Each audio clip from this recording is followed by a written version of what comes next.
বিসমিল্লাহির রহমানির রহিম। আমার আজকের রেসিপি ম্যাঙ্গো কেক। ভীষণ মজার একটা কেক, যার বাইটে বাইটে পাকা আমের স্বাদ ও গন্ধ পাওয়া যায়। তাই এবারের আমের মৌসুমে কোনোভাবেই মিস করবেন না। বিশেষ করে যাদের বাসায় বাচ্চা আছে তারা অবশ্যই একবার ট্রাই করবেন, দেখবেন কিভাবে চেটেপুটে সাবার করে দেয়। বাইরের প্যাকেটজাত খাবার না খেয়ে আমরা এভাবে বাসায় স্বাস্থ্যসম্মত উপায়ে তৈরি করে পরিবেশন করার চেষ্টা করব। ভিউয়ার্স, রিনিস কিচেন থেকে বলছি, আসসালামু আলাইকুম। সবাইকে ধন্যবাদ আমার ভিডিওটি দেখার জন্য। দেখতে যেমন মাশাআল্লাহ ফ্লাফি হয়েছে, খেতেও মজা হয়েছে তেমনই। তো এখানে আমি কেকের জন্য প্রথমে আমি চিনি ব্লেন্ড করে নিয়েছি, আর 2টা ডিম দিলাম রুম টেম্পারেচারে থাকা। 1 চিমটি লবণ দিচ্ছি।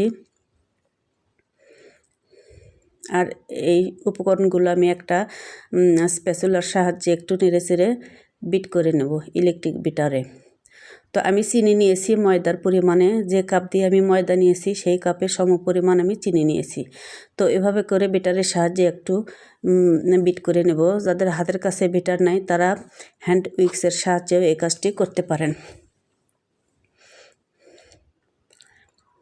এভাবে একটু সময় করে বিট করে ফোম তৈরি করব। আর এখানে আমি 1 কাপ তেল ইউজ করছি, রান্নার রেগুলার তেল সয়াবিন। আর এখানে আমি আমের পিউরি নিয়েছি, আগে থেকে ব্লেন্ডার জারে স্মুথ করে ব্লেন্ড করে নিয়েছি। আর আমি যে পটে চিনি নিয়েছি সেই পটের পরিমাণে আমি এখানে ময়দাটা আমি চেলে নিচ্ছি। 1 চামচ দিয়ে দিচ্ছি বেকিং পাউডার। এখানে বেকিং সোডা ব্যবহার করা যাবে না, পাউডারটাই ব্যবহার করতে হবে। আর এই পটের আমি 1 পট গুঁড়া দুধ দিলাম। এবার ভ্যানিলা এসেন্স দিব কয়েক ফোঁটা। ময়দার সমপরিমাণ আমি গুঁড়া দুধ নিয়েছি এবং চিনি নিয়েছি। আর সিরকা দিব 1 কাপ। এখানে যাদের হাতের কাছে সিরকা নাই লেবুর রসও ব্যবহার করতে পারেন, এতে করে ডিমের গন্ধ লাগবে না। আর সব কিছু উপকরণ আমি আবারও স্প্যাচুলার সাহায্যে একটু মিশিয়ে নিলাম আর বেটারে বিট করে নেব। এভাবে একটু সময় নিয়ে বেটারের সাহায্যে স্মুথ একটা ব্যাটার তৈরি করে নেব। হাতের কাছে যাদের বেটার নেই তারা হ্যান্ড উইক্সের সাহায্যে এই কাজটি করতে পারেন।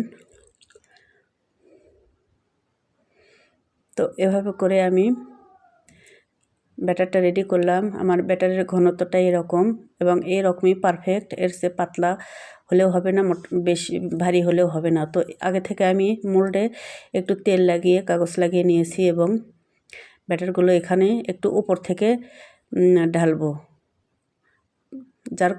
যাতে করে হবে কি যে ব্যাটারের মধ্যে যদি কোনো এয়ার থাকে তো সেটা থাকবে না আর কি। আর এভাবে একটু টুথপিকের সাহায্যে একটু নেড়ে চেড়ে নেব। ভেতরে যদি এয়ার বাবলস থাকে সেটা থাকবে না। আর সামান্য ট্যাপ করে নেব, এতে করেও এয়ার বাবলস থাকবে না। তো এবারে আমি ওভেনে কেকটা বেক করে নেব। ওভেন আমি ফ্রি হিট করে নিইনি, ডাইরেক্ট আমি ওভেন অন করে দিব 180 ডিগ্রি সেলসিয়াসে 7 মিনিট প্রথমে আমি বেক করে নেব।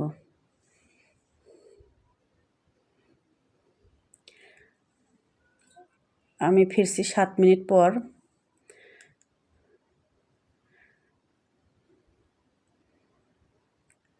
কেকটা অনেকটাই ফুলে উঠছে। আর টুথপিকের সাহায্যে এভাবে চেক করে নেব ভেতরে যেন কোনো